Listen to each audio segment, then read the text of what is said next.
Mr. Speaker, I move that motion number 7 be taken now. I so move, Mr. Speaker. Motion move. Any seconder? Yes, I second the motion.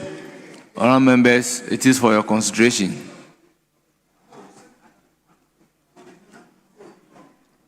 Honourable members, I'll put a question. The question is as many as are in favor of the motion numbered 7 for the third reading of COVID-19 Health Recovery Levy Repeal Bill 2025, say aye. Aye. Those against say no. The ayes have it. The motion is carried. An act to repeal the COVID-19 Health Recovery Levy Act 2021 at 1068 and to provide for related matters. Honourable members, the COVID-19 Health Recovery Levy Repeal Bill 2025 is duly read the third time and passed.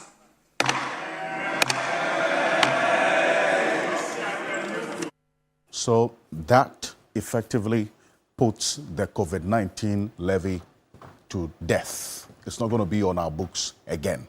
Well, but then again, it spells a particular conversation which we're going to get into right now here on The Key Point. Welcome to the Poll Tracker. This is a segment, if you're new to it, we rely on publicly verifiable data to track a particular process that tells a story either politically or matters of the economy, the environment, anything that is of concern to you that is reflected in data, we capture it on the Poll Tracker. This week, the COVID-19 levy was buried. Well, my guest says for good. We'll be finding out exactly why this is the case, especially because if you look at least the budget that was presented a little over 2 weeks ago by Dr. Kasiela Toforsing, one of the surest revenue lines for the country was the COVID-19 levy. And it was good reason, because it was imposed as an indirect tax. You go and buy anything, you pay for it. You go to the supermarket to purchase a few things, you pay for it. What this effectively means is that with what has happened this week, that levy is going to be off our books. When would you not see COVID-19 on your receipt if you go and buy one item from a supermarket or any other shop that charges VAT? That is what I'll be finding out from my guest this morning, because after this event in Parliament, a number of you started sending me messages that on that day you went to buy something, you still saw COVID-19 levy on your receipt is being charged. So what next? We'll have a conversation this morning. But then, this budget has a total expenditure of over 302 billion Ghana cedis. There's actually an astronomical increase in terms of the real values of expenditure over and above what we saw in the fiscal year 2025. The Finance Minister, Dr. Kasiela Toforsing, was on this show 2 weeks ago. He justified why this much has been projected to be spent as against the revenues that we're expecting. So already, as we have seen, this is not peculiar to this budget alone, there is that shortfall in the expectation of revenue that will lead to a deficit of some 34.4 billion that government will have to find ways to make up for, because every expenditure that is captured in here in the budget has a value, monetary value attached to it. That's what the calculation has led to this. And then we're not going to be able to raise that much to be able to make up for it. So we have to find ways to raise this deficit. Now, that is where the concern is, because then every tax or levy that has been abolished in this fiscal year is taking away something in terms of revenue, money from our national kitty, the consolidated fund, or revenue that could have accrued to the state for other developmental efforts. The COVID-19 levy that has been abolished, apart from that, the Finance Minister did indicate that this is taking away some 3.7 billion Ghana cedis from our books and into the pockets of Ghanaians. That's how we put it. 3.7 billion. That could have come to the national kitty, is going back into our pockets. the effective VAT rate that has been cut from 21.9% to 20% also takes away revenue. VAT on mineral prospecting has been abolished. That was also another revenue stream. And then the Get Fund and NHI input tax that has also been taken off our books. Then you see why this is a big conversation. Right from the introduction of the COVID-19 levy, after COVID-19, and the justification was that we needed the money to fight COVID and then also to resource the health sector. Because after COVID, the justification for this levy being on our books was that we needed revenue to be able to improve the health sector in terms of investment and then also the kind of health infrastructure that we have in this country. That was the justification for it still being on our books, even after COVID had left us. Now it is off, but there was consistent rise in the amount of money that COVID-19 levy was bringing to us because it was a sure revenue stream. You can't go wrong with it. Right from 2021 up until this year, that is going to be off our books. It's been rising from 2.1 billion, give us 2.7 billion in 2024, thereabout, a little over 3 billion in 2025. And it was projected, as you heard the finance minister, this is what is coming back to us, 3.7 billion. The VAT reforms that have been reduced from 21.9 to 20% is also leading to this much as well in terms of the change in revenue that we're going to lose as a state. But the finance minister says it's a good boost for businesses to be able to also ramp up and have the cost of production reduced. But at what cost?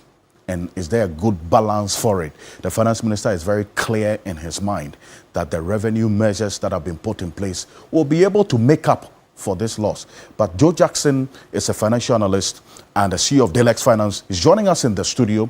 Dr. Tio Champong is a technical advisor at the finance ministry, joining us on Zoom. He is also a political risk analyst and also an economist.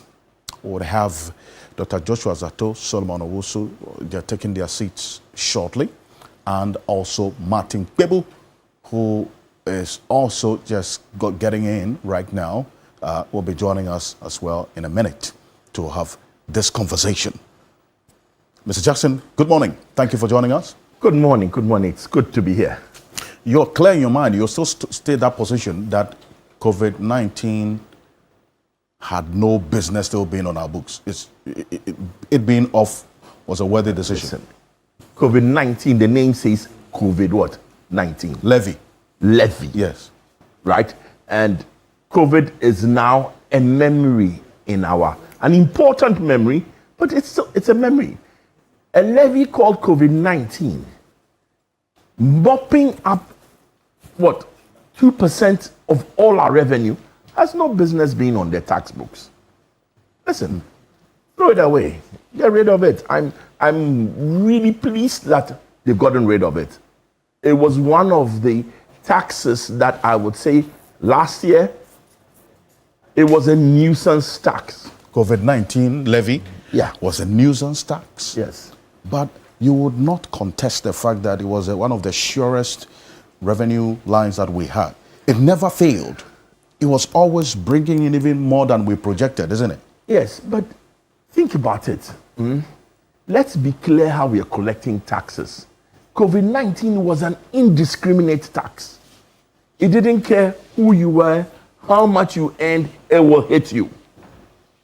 We're better off, and maybe we're veering into a slightly different area, but we're better off making taxes progressive so that the more you earn, right, the more you should pay.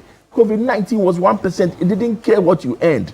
Whatever you're doing, you're buying credit, COVID-19 is there. You go to the hospital, COVID-19 is there. You buy food, COVID-19 is there. It was everywhere. And so, I dare say it hit the disadvantaged of our society harder than it hit the well-off in our society. Really? So it was a regressive tax Yes. measure. But this evidence is uncontestable, isn't it? No, there are two different issues. Was it an effective way of collecting money? Yes. But was it a fair way of collecting money? That's a completely different argument. Effective, yes. In fact, the credit is that I can imagine in that room in the Ministry of Finance where they're trying to balance the books, and somebody is saying, take away COVID-19, and somebody else is saying, are you for real? 2%? Wouldn't that create a hole? So obviously there is a debate, and part of the debate is what we're having now. The truth of the matter is that effective, yes. Important, yes. Fair, no. Effective, yes. Important, yes. Fair, No.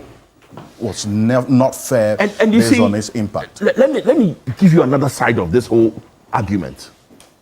You see, when you take 100 cedis from private sector, from business, and give it to the government, it is important because the government has to pay certain bills. But yet at the same time, you're taking 100 cedis from what, all things being equal, is an efficient way of managing money and giving it to a thoroughly inefficient way of managing money.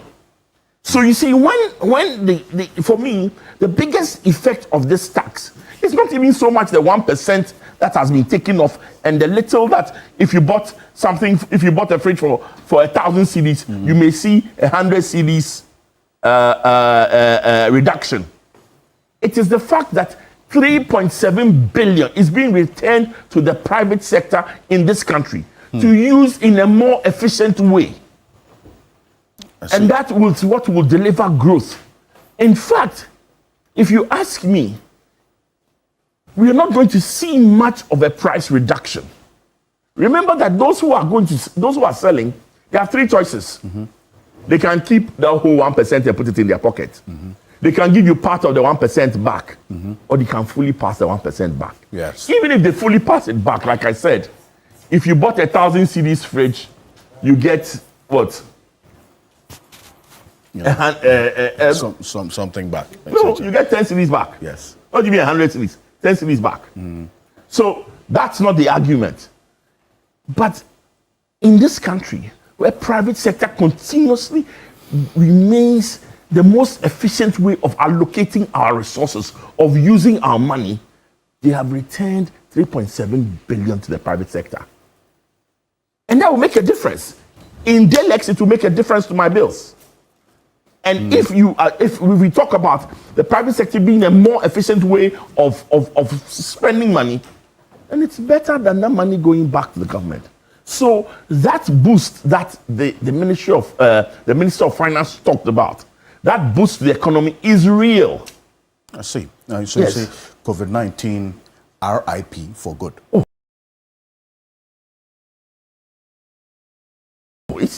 This Parliament has passed it. It's gone.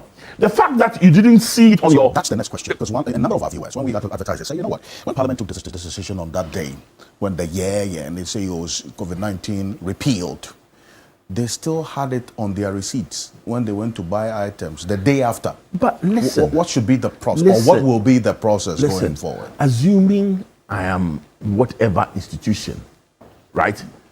You have an issue. Somebody has to go into the software that generates the invoices, that generates the receipts, and go and change it to say COVID-19, 0. And it's not just COVID-19, it's even the way the tax is applied. So that change could take anywhere from a week to maybe even in some instances 2 weeks. So listen, we're clear. If you still see it, it's work in progress.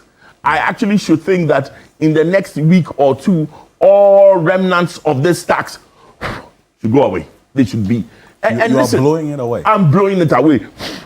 And I'm receiving the 3.75 billion on behalf of the private sector, saying we will use it in a better way. Let me acknowledge the presence of Martin Pebo, his private legal practitioner. Counsel, good morning. Welcome. Good morning. Morning, Mr. Kanse. Thank you. It's Perfect. good to be here once again. Ghana's #1 talk show, right? Indeed. Yes, leading and popping the charts. Yes, because the people of Ghana see that this is where we address their concerns, right? Yes, from high cost of living to all the various freedoms. Yes, we should speak and speak in a manner that drives our democracy forward. Yes, so without much ado, once again, let me do the other rituals. We want to thank once again Chief Justice Sofa Ekufu for standing up when Ekufu-Addo's governance was bad. And so by doing this, we are trying to encourage more Ghanaians to be objective.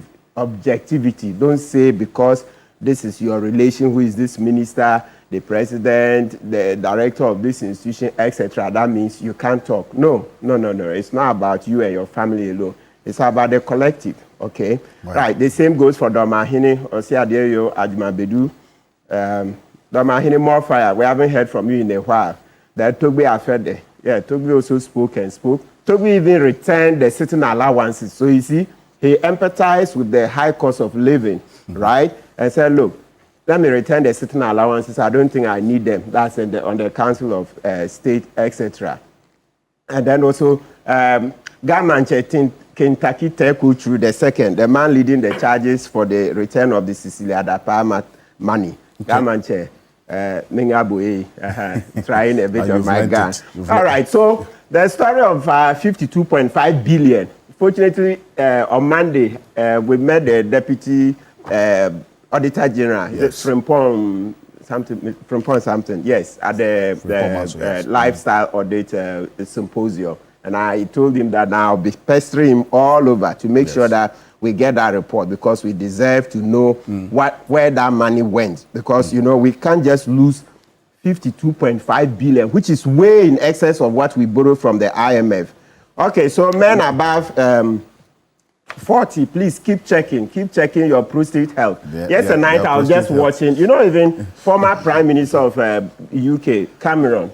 Guys, yesterday they did a news story where it showed that he has just checked, so they've detected his early. Yes. Can you imagine the but Prime in Minister? the UK, they're also dealing with a situation where the number of tests that have been detected as having errors. So some persons who are negative are rather testing positive for prostate, and others who are positive are testing negative. Excellent. So they had to suspend the process. So it's an issue which we'll get. Perfect. It's a big Perfect. one. So Ghanaian men, gentlemen. yes, let's continue using the old one and see how. And so they are trying to roll out a new test. True. Yeah, new test. Good. And Thank then you. also I've just seen a new story. Maybe I'm new to it. I've seen 40 new armored vehicles to the Ghana Police Service to help fight crime. It's an issue we'll get into. You can stay the steam on that one. Thank you very much. Let me acknowledge the presence of Dr. Joshua. If I get the middle name wrong, it is Jebutie Zato. Jebuntie Zato. Jebutie Very Zato. very close. Dr. Joshua Jebutie Zato. Thank you very much. Thank you, Alfred. Welcome. Good morning. Thank you. Yeah, this morning something quickly. This morning, today we are printing out the latest Dr. Zato in academia. Oh, My fantastic. nephew is graduating from Kwame Nkrumah University of Science and Technology with a Wonderful. PhD. So we now have Dr. Solomon Bene Zato, my brother, You have a- big you brother. have a Solomon We as a have brother. Dr. Joshua Jebuntie Zato in the middle, and then we have Dr. Paul Al-Hassan Zato. So it's the see. Dr. Zato Trinity. I see. We are storming academia like nobody's business. Wonderful. The Gillingham clan, the Balgana house, and Yefaja, and all are proud of you, Paul Al-Hassan Zato. Today, go make us. I should have been there, but you know, I can only do this. For God and country. So you have a brother called Solomon. Yes, I have Solomon Bene Zato. He's Who's my your big your brother. senior brother? Yes. I see. So that's why you No, Solomon Owusu is your this Solomon is always trouble. He's mischief. This mischief. Solomon Owusu? He's always mischief here. Now mischief, I understand why. Solomon Owusu is joining us as well. He is the Director of Communications for the UP Plus Party. Thank you. At least now you have an No, I understanding of why mean, he has established that I'm the senior in here. If your senior brother is Solomon and you come here and you want to look down I'm talking about? it's a problem. You see the mischief. So it is settled. The matter is settled. It's settled. Indeed. Welcome, Thank you. gentlemen. Thank you, Alfred. Dr. Theo Champong is on Zoom right now, joining us. Dr. Champong, if you can put your video on for me, that'll be good. And thank you for joining us here on Key Point. Dr. Theo Champong, appreciate you. But you heard Joe Jackson clearly indicating why COVID-19, although the COVID-19 levy, although it was a sure source of revenue for us, there was no business it's still remaining on our books because it was a regressive tax measure, even though it was bringing in revenue. But then does the revenue, or do the revenue measures that the finance minister has talked about give you the answer to we plugging the revenue that we're going to be losing as a result of the repeal of the COVID-19 levy? I'll start off with you. Solo? Yes, thank you very much, Alfred. I think as a country, we must understand that revenue, if you are targeting revenue, it means you must be targeting expansion of an economy or business, promotion of business. Many a times, what our policies seek to do is to be targeting how much government is gaining from taxes, but rather not how we can improve the environment for which businesses will thrive. I mean, Alfred, if taxes are low in any country, what it does is that it promotes business. And every government in this country, indirectly, governments have 25% shares in all companies. Because at the end of the year, if a company does well, the government goes for what we call corporate tax. And so from that corporate tax, you can be making up for these COVID taxes that you are imposing on businesses. But if you tax the people more, now products coming from companies or businesses become expensive.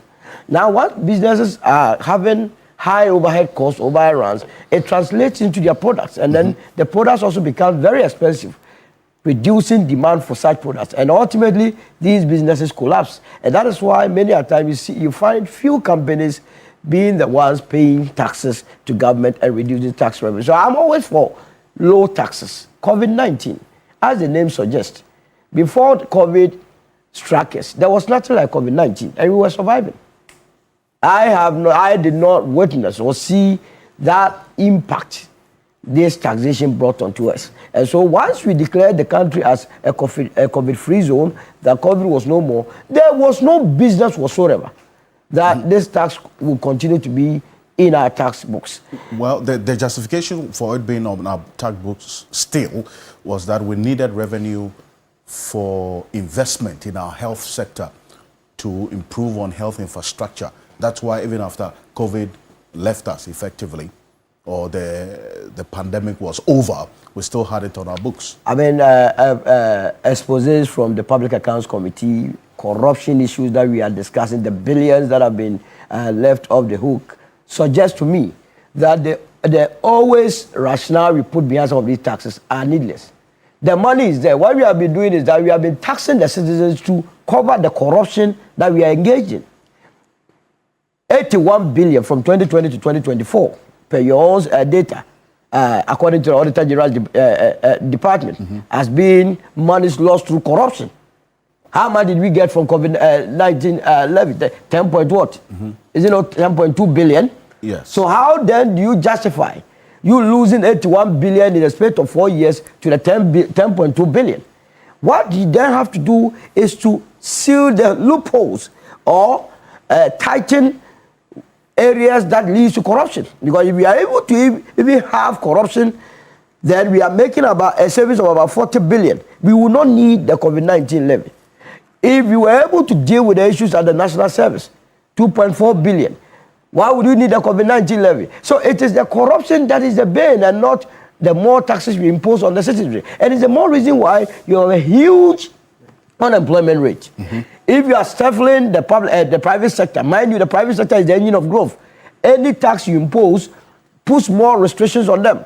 If you stifle them, they will not be able to expand, to take in more people. And that is the reason why the youth are not getting jobs to do. So I am for the scrapping of this COVID-19 levy. Rather, we must focus on dealing with issues of corruption and make sure that the little that we mobilize by way of taxes, we utilize it effectively. Not just corruption, but also even the choice of projects that we do, the costing of it. I've said that I don't understand why, if government wants to engage a contractor in any project, they advertise for people to tender. After the tender process, what prevents any government from posting the results of the tender? So that we know that government said that it was going to buy a flat screen. You understand? Yes. And then after at the end of the tender, the person that won said it can provide it to us at the cost of say 1 cedi. Then we know whether indeed in the open market it is costing us 1 cedi. Because many a time government is involved in any project, and it has been shown by activities of benevolent institution and corporate world, MTN and so, that whereas they are constructing 6 classroom blocks at say 100,000, government alone goes in and it costs us 2 million cedis. How do we break this disparity? Is it because it's government that is costing that much? But if you begin to publish outcomes of tenders, I tell you that some of these corruption in terms of procurement will go down, and we will make savings, and we will not have to tax the people that more. COVID-19 levy was a regressive tax. That's the analysis that Mr. Jackson put out there, although it was a sure revenue measure. Dr. Zato? Thank you very much. I'm not surprised that Joe Jackson is against it. Joe Jackson is one of the biggest players in Ghana's version of the Wall Street, and they never like high taxes. So they just don't. It just comes with the environment. So they would never like high taxes. So no matter what, in fact, they will not. If they have their way, they will not even pay taxes. So we've seen. No. I'm saying philosophically, ideologically, that is how it is. Most of the big players in Wall Street and in Ghana, it's high street. No, it's high street, right? The equivalent should be high street in Ghana. They don't like high tax. So I can understand that from that philosophical ideological position. But 3.7 billion, I wouldn't have thrown it away. Especially considering that the government in power, they are social democrats. The government has some very, very big projects that they want to execute. Take Big Push. This money could have done amazing with the Big Push. I wouldn't have thrown it away.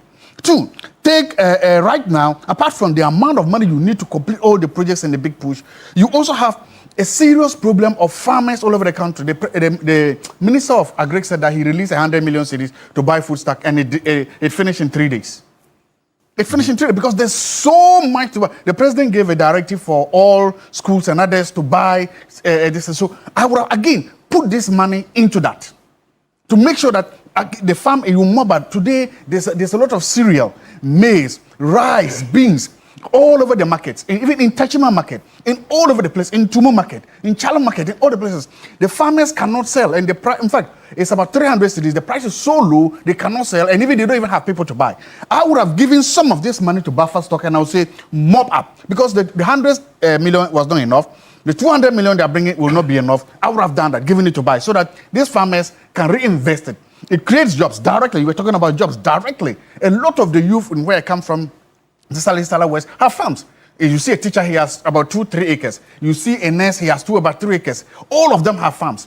And that is another employment source of income. So I would also put this money to that. I wouldn't push away. But at what cost? No, so the let me tax finish this nature has its own impact. There's something called the Ghana Integrated Iron Steel Development Corporation. It is scarce stuff. They didn't get enough money in the budget. Look, they have found, what is the name? Iron ore fund in Sisala East, Otte region, Western region, Northern region, other places. Imagine you had committed a lot of this money into that.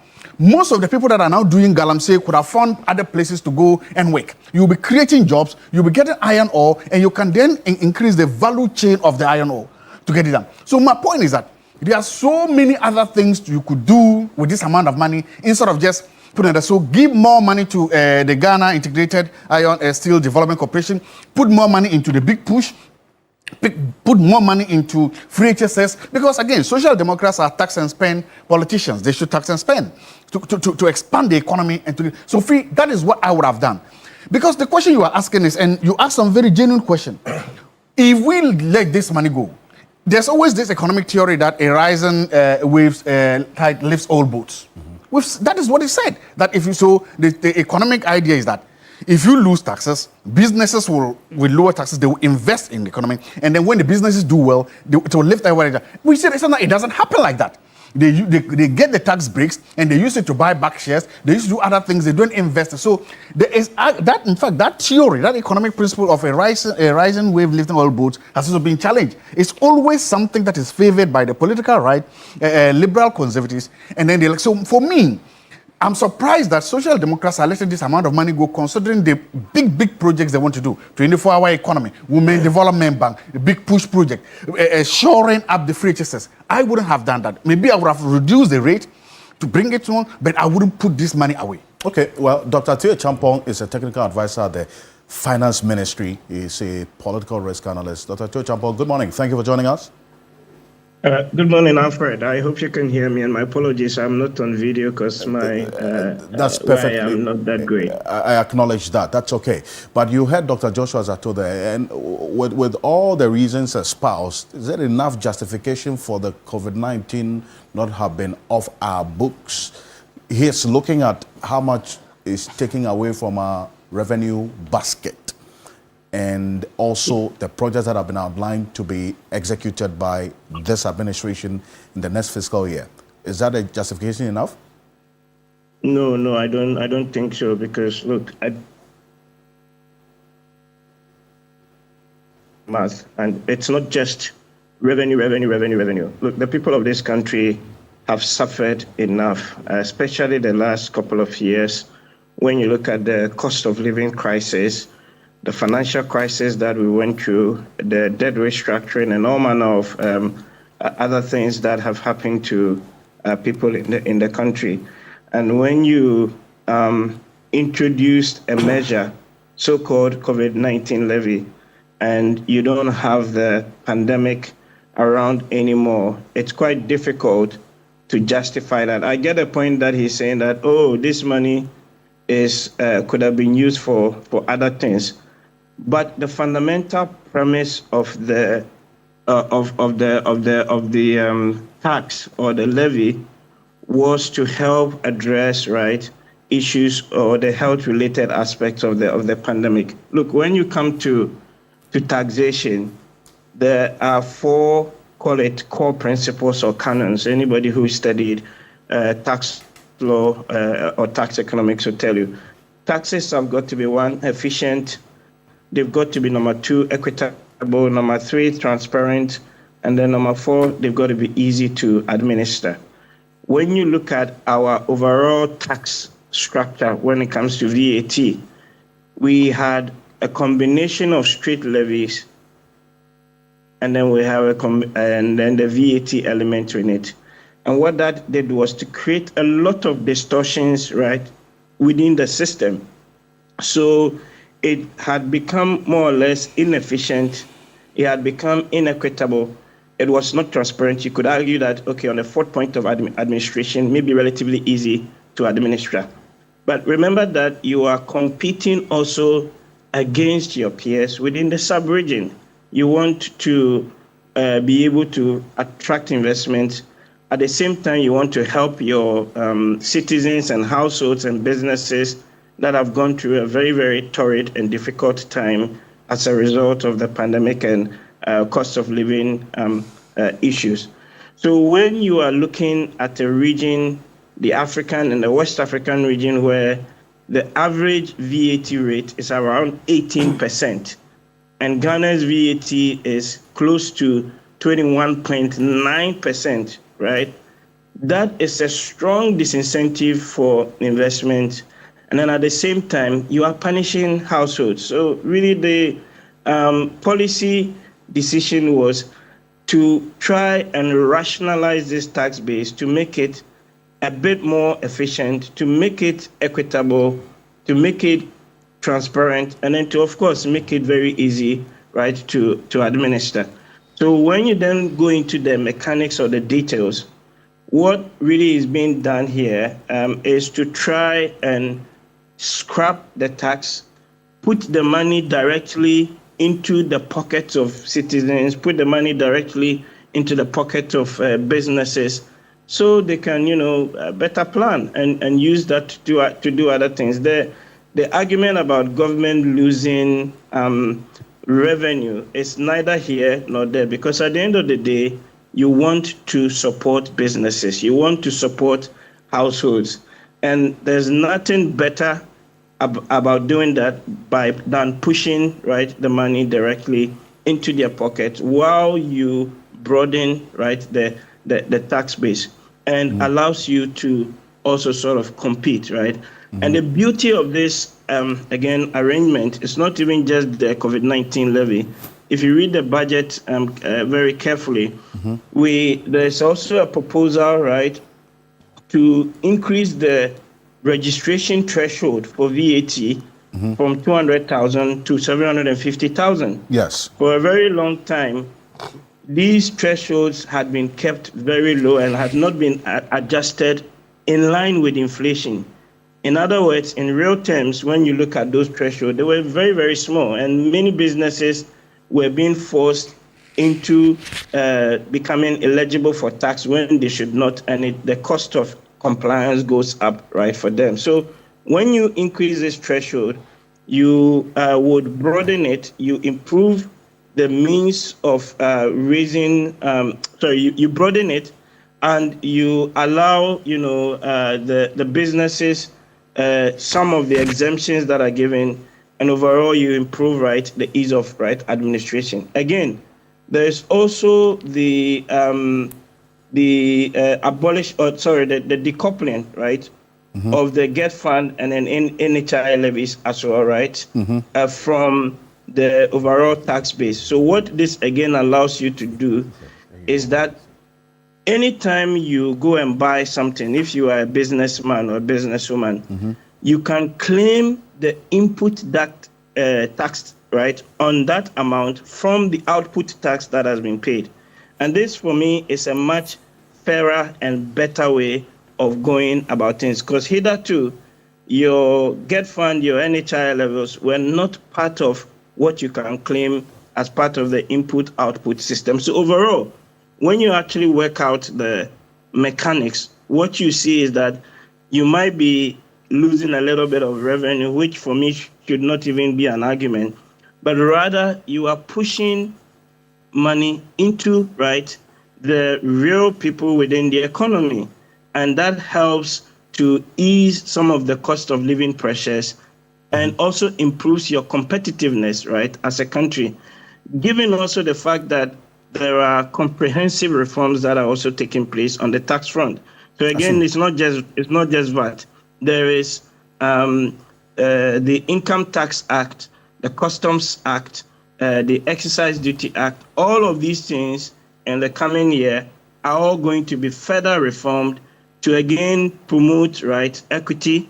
You want to ensure competitiveness, and then you want to allow that enhanced revenue generation. So really, when you look at the totality of the tax policy reforms that are proposed, right, within the budget, it is not just a question of losing revenue per se, but you are actually broadening the base, and you are pushing money into the businesses and into the households. I see. So you're sure as for the VAT, the element of that COVID-19 bit in there, those things were all highly regressive, and it was an inefficient way of collecting revenue. I see. So you're sure that all these revenue measures, the policies and interventions, the reforms we're seeing will be enough, all things being equal, to make up for the loss and even rake in more revenue in the next fiscal year?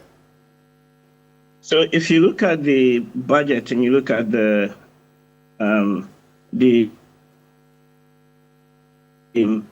fiscal term framework, right?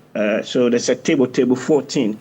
That gives you an indication of the next 3 years, 2026 to 2029, the medium-term fiscal framework.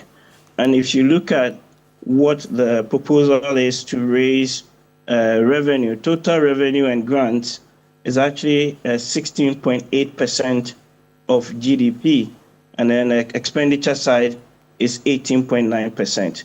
If you do an analysis of the data and you go back the last 5, even 10 years, consistently, when your revenues, for example, dip in a particular quarter over the course of the year, we've always had to make a corresponding adjustment on the expenditure side. That's one thing. Number two, if you look at the revenue as a share of GDP, which I've just mentioned, the proposals in the 26 budget are not radically different from what you have in the 25 budget. So in the 25 budget, you're looking at around 16% of GDP. In the 26 budget, you're looking at going up to 16.8%, right, of GDP. And then over the medium term, that stabilizes around 17% of GDP, which is where we ought to be, and it can even go further up. So the different measures that have been proposed to sustain revenue, the tax compliance efforts that have been going to be pushed through, the reform efforts that is also going to go through, cross-border transactions, digital platforms, the introduction of the electronic fiscal devices. So basically, these are sales registers and billing machines would all go a long way to ensure that the revenue base is met. And actually, interestingly, when you look at the data and the evidence base from these electronic fiscal devices, right, from Ethiopia, from Tanzania, from Zambia, all the evidence is actually quite clear that when you bring in these electronic sales registers and POS and other billing machines, right, one, they actually increase the reported sales, and number two, importantly, the tax payment also goes up. That's one.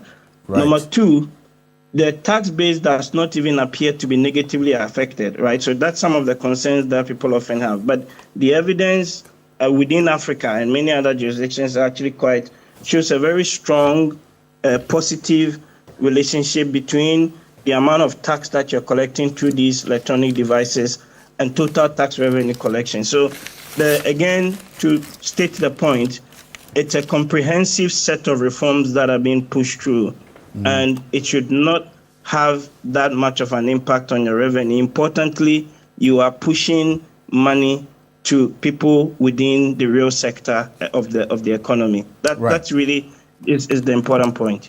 I see.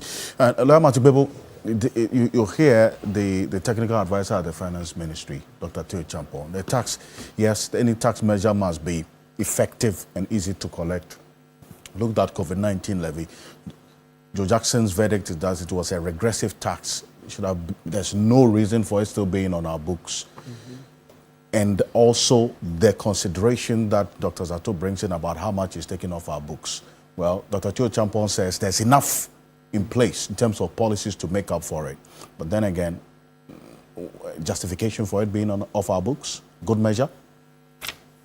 Absolutely, absolutely. Let me add this. So far, I haven't heard that, and then we'll come to the real economics aspect. You know, this is a tax policy that President Mahama pledged to abolish when he takes office. So as part of the campaign, for the 2024 election, he pledged. And also, if you check the 120-day social contract, it's in there that he will abolish it within the first 100 days, right? Yes. I will scrap. So watch, CTFM has this, citynewsroom.com, 24th August 2024 has this.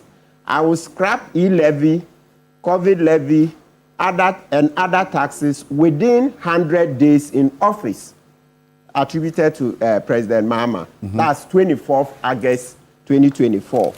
Then you have other stories. So that one, we can't deny it. Look, different portals all carrying the story that the president had promised to abolish it, right? So, you know, in politics, of course, there's economic justification, but we are just reminding ourselves, okay, this political aspect. It became a political issue as well. Yes, a U-turn can be very costly, very, very costly. You know, in the UK, like this, one example, Keir Starmer and Richard Reeves, they are suffering because of some U-turns they've made, and you know, voters are deserting them. to the extent that even now reform looks very attractive. They said today, if they were to hold elections, reform would win, would beat Labour and the Conservatives hands down, etc. Sure. And you see Ghana too, we are very savvy people. The 2024 election showed that we are very, very savvy.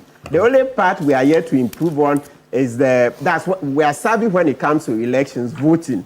The part we are yet to improve on massively is in between the elections, getting up to demonstrate, getting up to shout, show the anger. We don't tend to show too much of it. If you look at how we stomached Akufo-Addo's misgovernance, etc., then it tells you that, look, we need to do a lot more in terms of showing that anger. There is a huge deficit because if we're very a bit aggressive, we could have stopped Akufo-Addo. As a nation, we could have.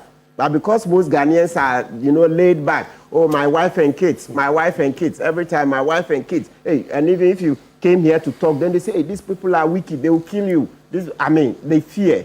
Maybe let's give another 2 election cycles. We hope that will change. Because historically, at the symposium we did on Monday, the lifestyle audit, Dr. Agbe came to say that, yes, even research during Kwame Nkrumah's time showed that Ghanaians have always been laid back. We are timid people. We need to get rid of that timidity because when you don't, yes. So that's a bit of history comes into this. So what we're saying is that, look, this is an electoral promise that the president couldn't have done anything about. He said even at one point within 100 days, then another point they said within 120 days. But what time are we now even getting rid of it? This is what? November. So it's gone into what? About 10 to 11 months into office, you say. So in a way, it's not even been done according to plan. But it's better late than never. So now let's come to the other aspect, the economics, after the politics. And sometimes a budget is a political statement too.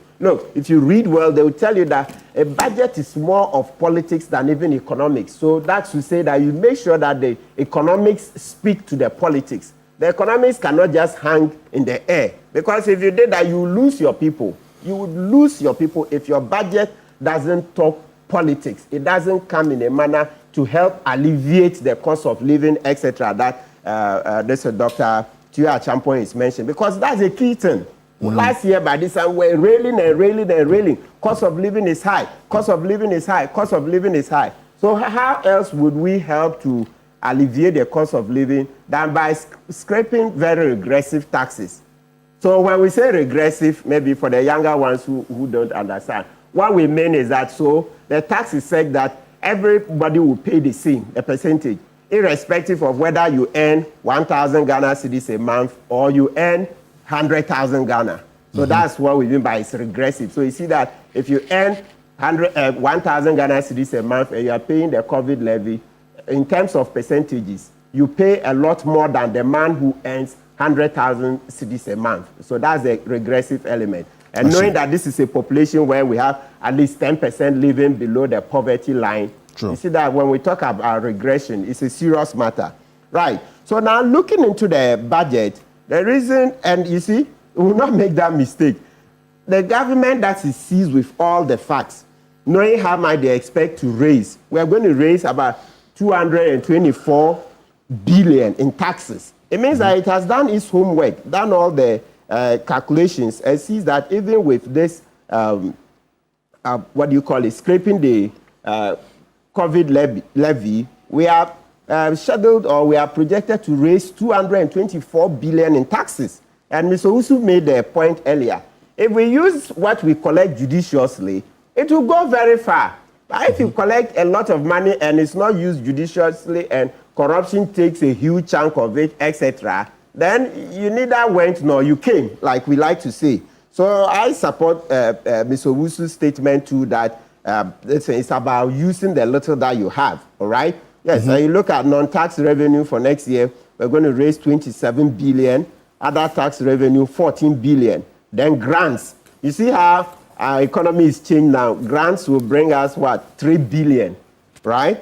Now, I think the time we were in school, those days, the budget used to show a lot of the grants rather supporting the budget. Yes, that was the structure of it. If you ask, I went to business school, my first degree in School of Admin. Yes, I remember the professor, is it Kofi Sapta? I forgot his name.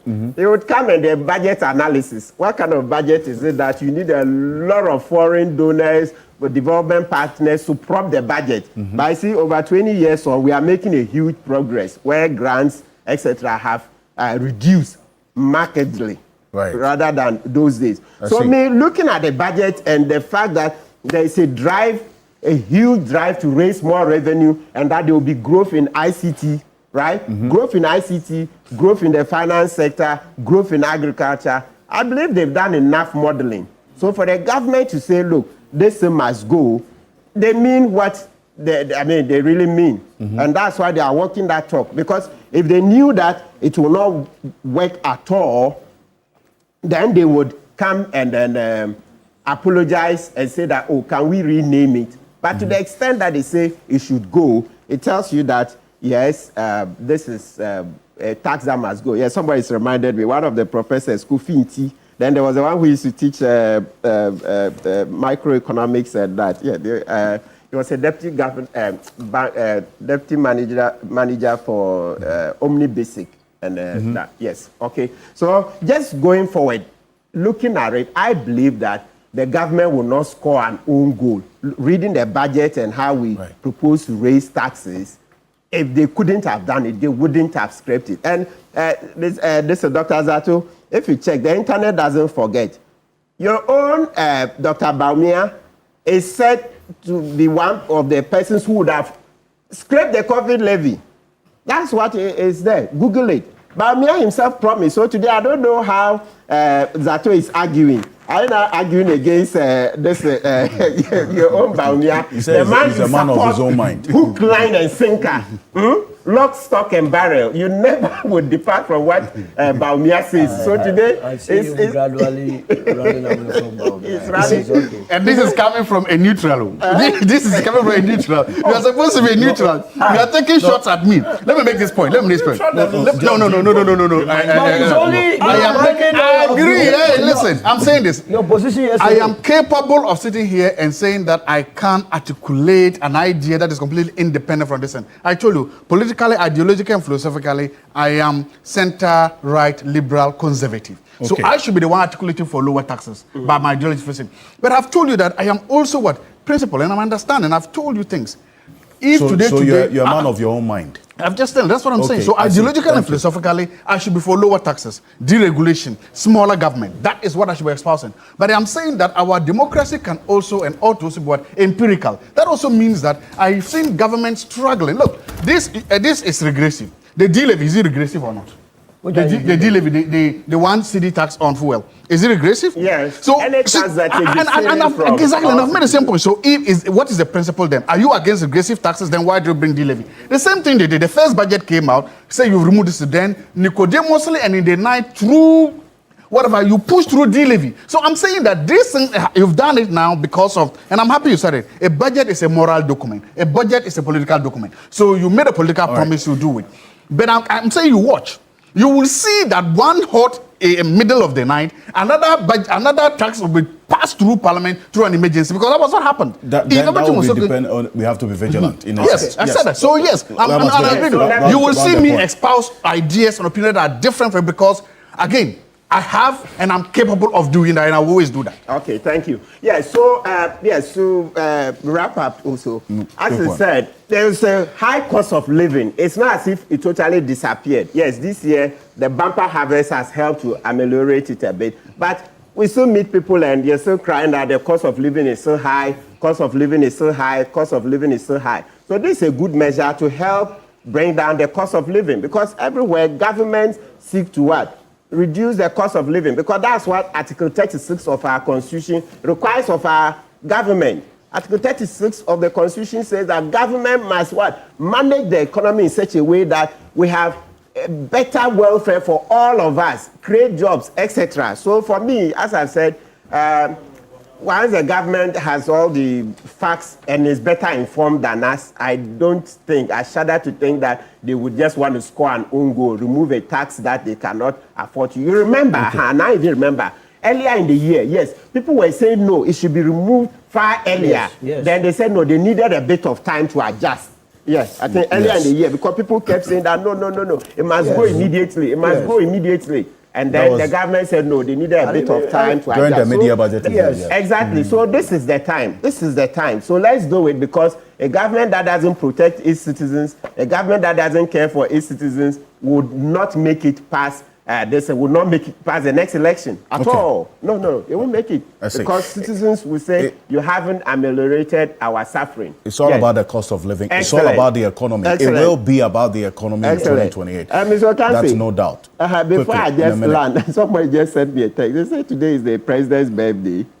We'll do that when we are ending. Yes. Okay. Thank you. Mr. Jackson, you see, you had raised concerns that in as much as, yes, it is regressive, there's really not much impact this would have on our revenue streams, taking into consideration all the analysis and then also what Dr. Tue Champon had pointed out.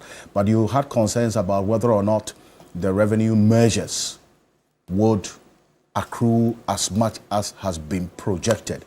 And it's all predicated on the Ghana Revenue Authority's own efficiency in being able to collect at least domestic revenue, isn't it? Yes. First of all, let's be clear. We're talking about what? 3.7 billion. Mm-hmm. That would work out roughly to about 115 cedis per Ghanaian. Give or take maybe 450 to 500 cedis per household. Whereas that won't change lives, it is not also to be discounted. But the real challenge is this. We've got very aggressive revenue collection targets to keep our budget deficit at the level at which we want to. Because remember, once again, there's a huge difference between how much we want to spend and how much we want to bring in. The challenge is that if we don't make sure we meet those revenue targets, then we would run into problems. Then, unfortunately, you may see the COVID-19 levy resurface under a different name, under a different label. But the important thing is that we should make sure that the aggressive revenue targets we've set are upheld. And so the most important agency in this whole thing, right, in making sure that the removal of the COVID-19 has the full effect is going to be GRA. Ghana Revenue Authority. Yes. The Ghana Revenue Authority says, I will expand the tax base. The Ghana Revenue Authority says, I will make sure I collect. It should make sure it meets those commitments. Let's make sure that those who are at the helm of affairs at the GRA are held responsible.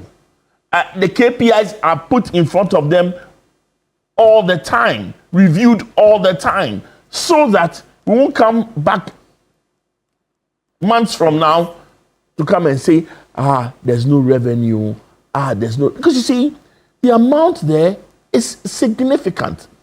2%. 3.7 billion. How much did even oil 1%? Royalties bring us? You mean the COVID levy? The COVID levy 1%. The COVID levy 1% was a significant. It was a sure banker. 2%. One levy, one seemingly innocuous line item brings 2%. And it is as high, it even challenges how much we got in oil royalties. So if that hole is going to be created, if that hole is not going to be structural, then GRA must perform.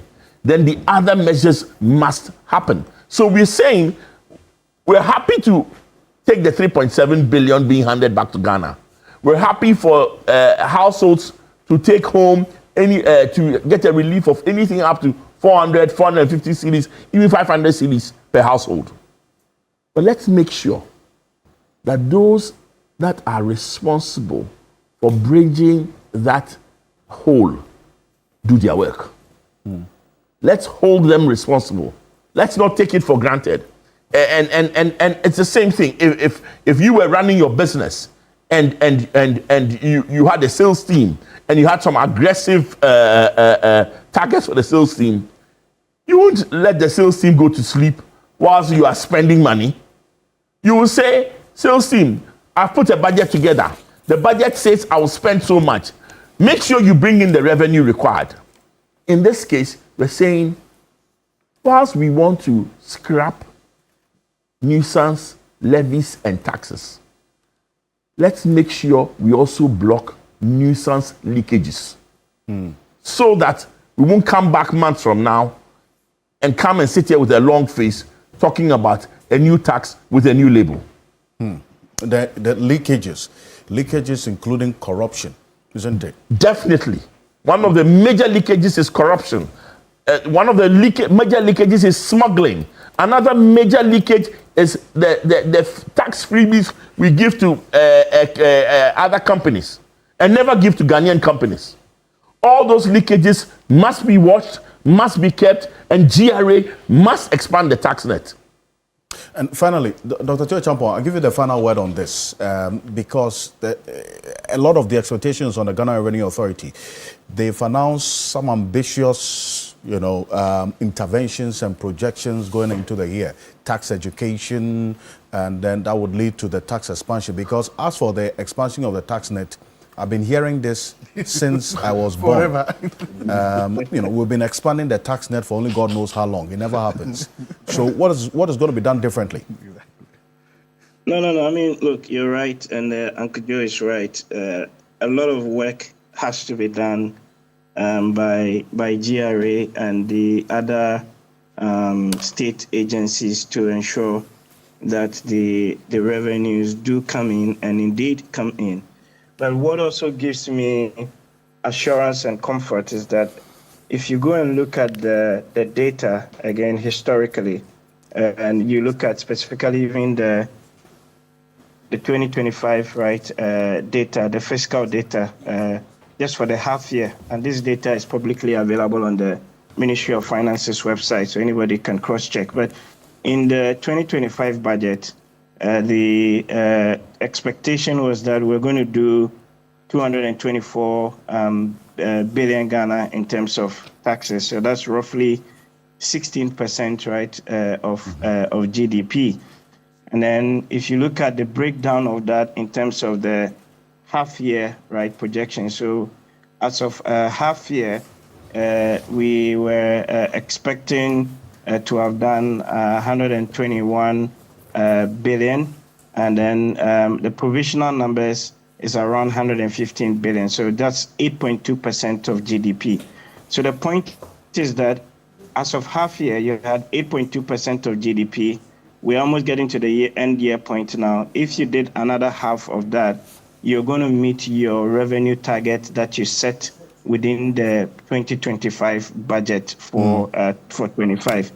And you could do a similar analysis going all the way back the last few years, and you would see that consistently we've been closer to meeting the revenue targets. And so for sure, I think, yes, a lot more needs and must be done from the part of GRA on the various measures that are being implemented, some of which I have mentioned, and also importantly, the tax reforms that need to complement this, the income tax reform, the customs reforms, the excise duty reforms, all those things that would help promote equity, competitiveness, and kind of improve compliance across the board. All those things, would and must be done. But the point is that we need to be able to raise and finance our own development activities, while at the same time supporting individuals and supporting households. So yes, the tax measures may look aggressive within the budget, but from what I have seen and some of the historical data analysis I've done, is actually not really out of gear or out of shape in terms of where we need and must get to as a country, even compared to some of our peers. The revenue base as a share of GDP definitely has to to go up to around the 17%, 18% over the medium term. Thank you. Dr. Theo Champong, thank you very much for joining us. He is a technical advisor at the Finance Ministry and also a political risk analyst. He's an economist as well. Dr. Theo Champong, appreciate your time. And you're also live here on Key Point on TV3.